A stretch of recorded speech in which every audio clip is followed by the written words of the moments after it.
Veo un mundo donde no exista la tecnología. Es como viajar al pasado. Te amo más que a mi maquillaje. ¿Qué haces, hermana? Le estoy escribiendo una carta al chico que me gusta, ya casi termino. ¿Y por qué no le mandas un mensaje de texto? ¿Qué? No me desconcentres.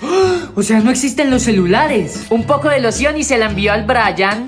Mamá, ¿y para dónde vas con toda esa ropa? Hijo, voy al río a lavar toda esta ropa. Pero, ¿y la lavadora? ¿Lava qué? Más bien vamos y me ayudas. ¿Qué estará haciendo mi papá? ¿Papá, vas a ver el partido? No puedo, hijo, tendría que ir al estadio para verlo. ¿Y el televisor? No sé de qué hablas, pásame mis libros que quiero leer. ¿Vas a leer todo esto? No tengo nada más que hacer. Dale like si prefieres el mundo con tecnología.